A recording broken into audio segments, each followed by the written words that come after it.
अस्सलाम वालेकुम नाज़रीन, केटीवी का आज का शुमारा लेकर मैं हूं आपका मेज़बान शाहिद मसूद बुखारी। आप सभी तक हमारी तरफ से ईद मिलादुन नबी हज़रत मोहम्मद मुस्तफ़ा सल्लल्लाहु अलैहि वसल्लम बहुत बहुत मुबारक हो।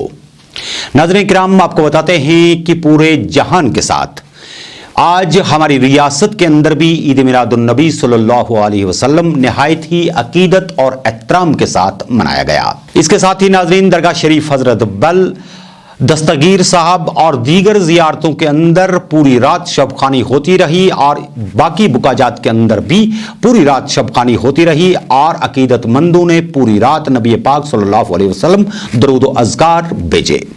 इस सिलसिले में नाज़रीन इकराम सबसे बड़ी तकरीब यहां दरगाह हजरत बल के अंदर मुनक्किद हुई, जहां हजारों की तादाद में अकीदतमंदों ने शिरकत की और जम्मू कश्मीर के अंदर अमन व अमान और खुशहाली के हवाले से और कोविड-19 मर्ज से नजात के हवाले से दुआएं मांगी।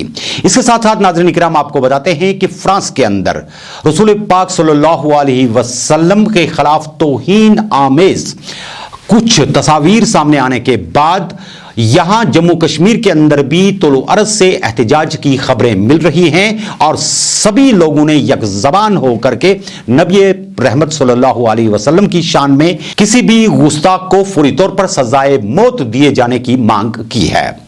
नाज़रीन किराम, आपको दिखाते हैं कुछ झलकियां आज की दरगाह हजरत बल की।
नाज़रीन किराम, आपको बताते हैं कि हालिया दिनों मरकजी सरकार की तरफ से नए लैंड लॉ को नाफिज करने के हवाले से यहां पर सभी जमातें सीखपाएं और हर जगह पर एहतजाज करती हुई नजर आ रही हैं। जम्मू के अंदर भी जहां पर एहतजाज जारी है, वहीं कश्मीर के अंदर भी आपको बताते हैं कि उमर अब्दुल्ला ने कल एक मीटिंग से खिताब करते हुए कहा कि अगर इस वक्त वो लोग इक्तदार की तरफ दौड़ेंगे तो वो सारी उम्र के लिए इस कौम के गुनाहगार हो जाएंगे। इस वक्त किसी की दौड़ इक्तदार की तरफ या सेक्रेटरीट की तरफ नहीं होगी, बल्कि एक ही मकसद होगा, वो ये कि यहां पर 5 अगस्त को लिए गए फैसलों को किसी भी तरीके से मुस्तरद करवाया जा सके।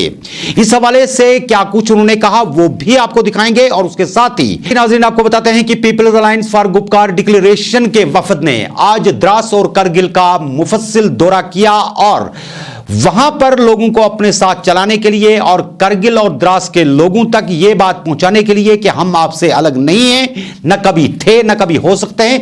1500 साल पुरानी तारीख है, इसको वापस रिवोट नहीं किया जा सकता है। इस हवाले से उमर अब्दुल्ला की सरबराही में आज पीडीपी अवामी नेशनल कॉन्फ्रेंस और दीगर जमातों के वफ्द जो थे वो द्रास और करगिल के दौरे पर पहुंचे, जहां लोगों ने उन्हें वाहिलाना इस्तकबाल किया, जहां उन्होंने अवाम के साथ बात करते हुए कहा कि वो तब तक खामोश नहीं बैठेंगे जब तक 5 अगस्त की सूरत हाल को वापस बहाल नहीं किया जाता।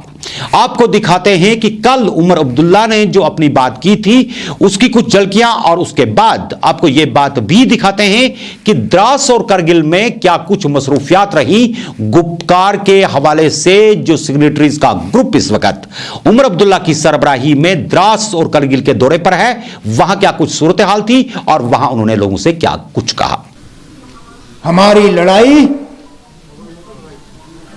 अपने आप को बचाने के लिए है। हमारी तशक्कुस, हमारी पहचान, हमारी शनाख्त, हमारा आने वाला कल,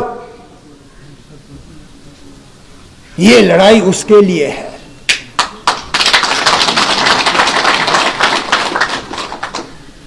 इन दिल्ली वालों ने कोई हरबा नहीं छोड़ा हमें कमजोर करने के लिए और बांटने के लिए। काश जो अकल हमें अब आई है एक साथ काम करने की, काश ये अकल हमें पहले आई होती, शायद ये नौबत नहीं आती। मरकज ने बार बार ये कोशिश की कि हमारी आवाज यहां कमजोर हो जाए, और उस कमजोर आवाज का नतीजा आज आपके सामने है। हम बिखर गए और इनकी साजिश पूरी हो गई। हमारी आवाज कमजोर हो गई और इन्होंने हमारी पहचान मिटा दी। लेकिन आज भी वो लोग जो दिल्ली में कहते हैं कि हमने जम्मू कश्मीर के साथ 5 अगस्त को यह सब किया, इस रियासत को पूरी तरह इस मुल्क के साथ मिलाने के लिए, आज भी वो हमारे साथ फर्क करते हैं। नहीं तो मुझे बताइए, कल जो जमीन के लेन देन के कानून यहां बनाए गए, इससे मजबूत कानून तो और रियासतों में है। आज भी इस मुल्क का बाशिंदा आजादी से हिमाचल प्रदेश में जमीन नहीं खरीद सकता। लक्षद्वीप, अंडमान निकोबार, नागालैंड, मेघालय, सिक्किम में कितनी रियासतों के नाम लूं जहां इस मुल्क का बाशिंदा जमीन नहीं खरीद सकता। लेकिन पता नहीं हम जम्मू कश्मीर के लोगों का क्या कसूर है कि अंधाधुन इजाजत दी गई यहां लोगों को आने की और जमीन खरीदने की। और जब हम इसके खिलाफ आवाज उठाते हैं तो हमें कहा जाता है आप एंटी नेशनल हो, आप मुल्क के खिलाफ बात कर रहे हो। आखिरकार बताइए, आप हमसे चाहते क्या हो? क्या आप वाकई चाहते हो कि हम मेन स्ट्रीम छोड़ दें? जिस चीज के लिए हमने 30 साल यहां कुर्बानियां दी, क्या आप चाहते हो कि हम वो छोड़ दें? कोई समझाए मुझे, ये कहां पे लिखा है कि आईन के तहत पुरअमन तरीके से अपना हकूक हासिल करना गैर कानूनी है या एंटी नेशनल है? जम्मू कश्मीर, करगिल, लद्दाख एक था, एक रहेगा। एक था, एक रहेगा। एक था, एक रहेगा। पीपल्स अलायंस आगे बढ़ो, हम तुम्हारे साथ हैं। पीपल्स अलायंस आगे बढ़ो, हम तुम्हारे साथ हैं। पीपल्स अलायंस आगे बढ़ो, हम तुम्हारे साथ हैं। पीपल्स अलायंस आगे बढ़ो, हम तुम्हारे साथ हैं। पीपल्स अलायंस आगे बढ़ो, हम तुम्हारे साथ हैं। श्रीनगर में कोशिश की थी, इजाजत मिली नहीं। हम सियासी तौर भी लड़ेंगे, हम कानूनी तौर भी लड़ेंगे, लेकिन सबसे ज्यादा है हम पुरअमन तौर लड़ेंगे। हमारा कोई इरादा नहीं है कि इस रियासत में या इस सरजमीन पे किसी तरह के इस तरह का माहौल बने जिससे कि अमन जो है उसको नुकसान। सर, गुप्कार मीटिंग में करगिल के नुमाइंदे शामिल नहीं हुए, तो इसकी क्या वजूहत है? तब तक हमारी इनसे बात हुई नहीं। हम कैसे इनको शामिल करते जब तक कि हम इनसे बात नहीं कर पाए? वो गलत होता हमारी तरफ से। तो क्यों बात नहीं हुई? आज इनसे बातचीत हुई है और हमने इनसे कहा हुआ है कि हम चाहते हैं कि इनकी मीटिंग में अगर ये चाहें तो हम अपने लोग बीच बीच में भेज सकते हैं। और ज़रूर हम तो चाहेंगे कि जब कभी People's Alliance for Gupkar Declaration की मीटिंग हो तो उसमें हम चाहेंगे कि करगिल की आवाज़ जो है वो शामिल हो।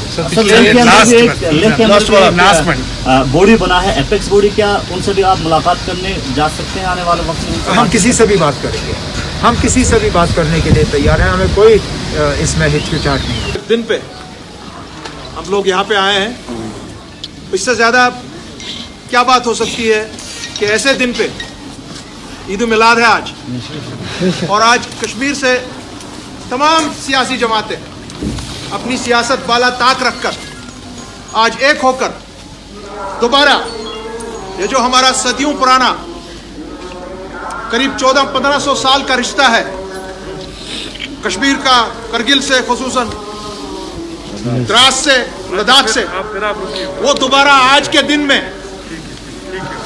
आज बाज़ाब्ता दोबारा उसको हमने एकदम से सील कर दिया यहाँ पर। और जैसे आपने कहा, और इस पर दोबारा एक मोहर पड़ गई, जैसे हमारे भाई ने कहा, जो 4 अगस्त 2019 को जो फैसला लिया गया है, जम्मू कश्मीर, लद्दाख, करगिल, द्रास, यहाँ के अवाम, हिंदू, मुसलमान, सिख, ईसाई, बौद्ध भाई, हमारे कश्मीरी पंडित, गुजर, बकरवाल, जितने भी फिरके हैं, इस फैसले को रद्द करते हैं।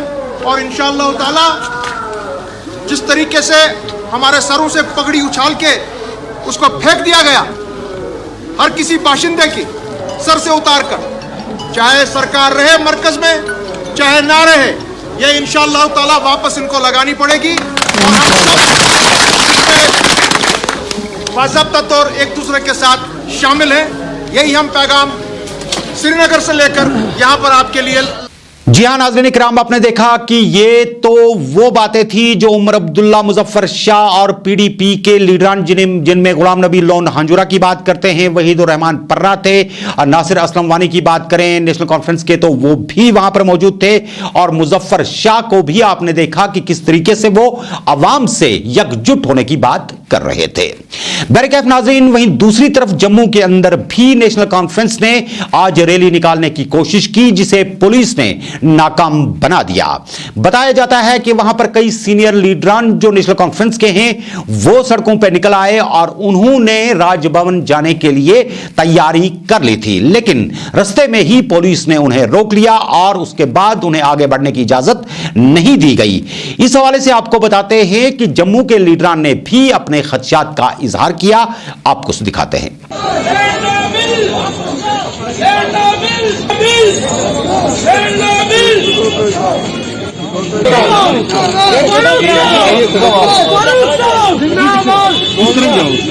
कि डॉक्टर फारूक अब्दुल्ला साहब को पुकार में अपने घर से बाहर नहीं जाने दिया जा रहा ईद मिलाद और नबी की नमाज अदा करने के लिए।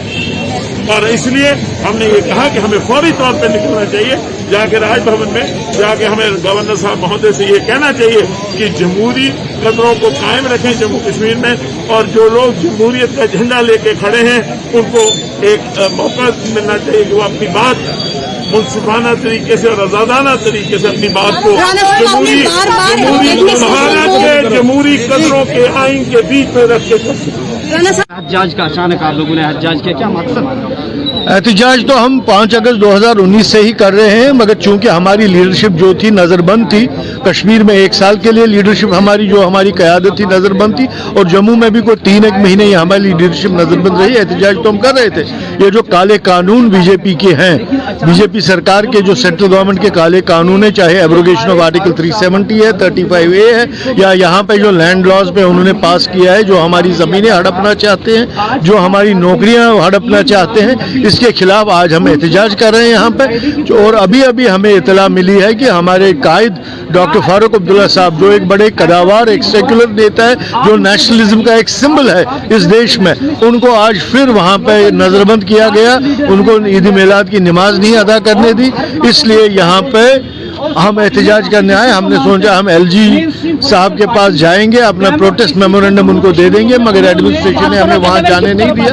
और यहाँ पे ये जी नाज़रीन इकराम, ये तो थी जम्मू के अंदर सूरत हाल। वहीं दूसरी तरफ आपको ये बात भी बताए देते हैं नाज़रीन इकराम कि इस वक्त जम्मू कश्मीर के अंदर एक सबसे बड़ा मामला ये है कि सियासी वर्करान किसी भी तरीके से अपने आप को महफूज तस्वुर नहीं करते। गुज़श्ता शब की अगर आप बात करें तो कल शाम देर गए आपको याद होगा कि वाईके पुरा में नामालूम मुसल्ला अफराद की तरफ से 3 भारतीय जनता पार्टी के वर्करान पर नजदीक से गोलियां चलाई गई, जहां एक आदमी तो मौके पर ही हलाक हुआ, लेकिन दीगर 2 अस्पताल पहुंचाते पहुंचाते जान बहक हो गए। इस हवाले से पूरे इलाके में खौफ और हरास की लहर दौड़ गई और सिक्योरिटी फोर्सेस ने पूरे इलाके को मुहसरे में ले लिया। उसके बाद आपको नाज़रीन किराम ये बात भी बताते हैं कि सीनियर पुलिस अफसरान, पैरामिलिट्री फोर्सेस के अफसरान वहां पर पहुंचे और हालात का जायजा लिया और आज उनकी तदफीन के हवाले से वहां पर कई एक रिक्कत आमेज मनाजिर भी देखने को मिले, जबकि बीजेपी के मुकामी लीडरान ने इस बात के लिए हुकूमत पर इल्जाम लगाया है कि उन्होंने वक्त पे उन्हें सिक्योरिटी जो है वो मुहैया नहीं की थी, जिसके चलते जो बीजेपी के अरकान हैं वो एक ना एक दिन किसी न किसी की गोली का निशाना बन रहे हैं। उन्होंने सरकार से मुतालबा किया है कि इस सारे मामले की तहकीकात करके फौरी तौर पर सभी वर्करान को सिक्योरिटी फराहम की जाए। इस हवाले से रविंदर रैना भी आज वाईके पूरा पहुंचे, जहां उन्होंने उन लोगों के साथ ताजियत पुरसी की जिनके लवाकिन इसमें जां बहक हो गए थे। नाज़रीन किराम, इस हवाले से बात करते हुए उन्होंने भी कुछ यूं कहा। कायर पाकिस्तानी आतंकवादियों ने एक बार फिर कश्मीर घाटी में बहुत ही अत्याचार और पाप किया है। दक्षिण कश्मीर के कुलगाम क्षेत्र में भारतीय जनता पार्टी के तेज तरार युवा नेताओं की रात के अंधेरे में कायर पाकिस्तानियों ने गोलियां मारकर हत्या कर दी है। सभी तीनों नौजवान भारतीय जनता युवा मोर्चा के कार्यकर्ता थे। श्रीमान फिदा हुसैन भारतीय जनता युवा मोर्चा के कुलगाम डिस्ट्रिक्ट के जनरल सेक्रेटरी थे। श्री उमर हारून और श्री उमर रमजान भी भारतीय जनता युवा मोर्चा के सक्रिय कार्यकर्ता थे। ये तीनों कार्यकर्ता बहुत ही जांबाज, बहुत दिलेर, बहादुर और वतन परस्ती का, देशभक्ति का जज्बा रखने वाले कार्यकर्ता थे। इन्होंने हमेशा कश्मीर घाटी में भारत माता की जय जयकार की और हमारा तिरंगा झंडा हमेशा बुलंद रखा। हमारे ये तीनों वीर शहीद कार्यकर्ता देश के लिए, अपनी मातृभूमि के लिए, अपने तिरंगे झंडे की खातिर बलिदान हो गए। उन्होंने अपना बलिदान दे दिया। हमारे इन तीनों वीरों का बलिदान व्यर्थ नहीं जाएगा। हमारे इन शहीद वीरों के खून के कतरे कतरे का बदला लिया जाएगा। कायर पाकिस्तानियों को चुन चुन कर मौत के घाट उतारा जाएगा। कायर पाकिस्तानियों ने बहुत दरिंदगी की है, लहूलुहान किया है कश्मीर को, और कायर पाकिस्तानियों को उनके इस पाप, इस अपराध की भारी कीमत पाकिस्तानी आतंकवादियों को चुकानी पड़ेगी। भारतीय सेना, जम्मू कश्मीर पुलिस और हमारे पैरामिलिट्री फोर्सेस के जवानों ने कश्मीर घाटी में ऑपरेशन ऑल आउट करके आतंकवादियों की कमर तोड़ के रखी है। ताबड़तोड़ आतंकवादियों के खिलाफ कार्रवाई चल रही है।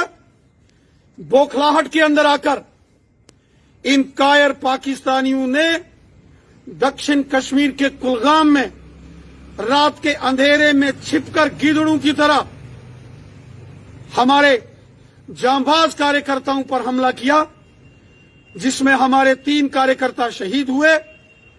पूरा देश इन वतन परस्त, हुब्बे वतनी का जज्बा रखने वाले इन देशभक्त नौजवानों को सलूट करता है, सलाम करता है।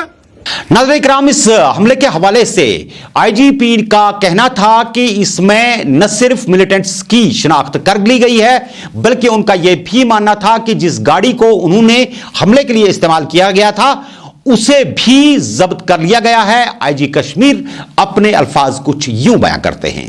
अभी तक जो हम लोग अपने अफसर पार्ट किए, मौका पार्ट मुआयना किए, टेक्निकल जो एविडेंस देख रहे हैं, उससे लग रहा है कि जैसा कि अल्ताफ यहाँ का एक लोकल है, कल शाम 8 बजे उसका मिलिटेंट आया था करके, और इस गाड़ी में यहाँ तक आया है।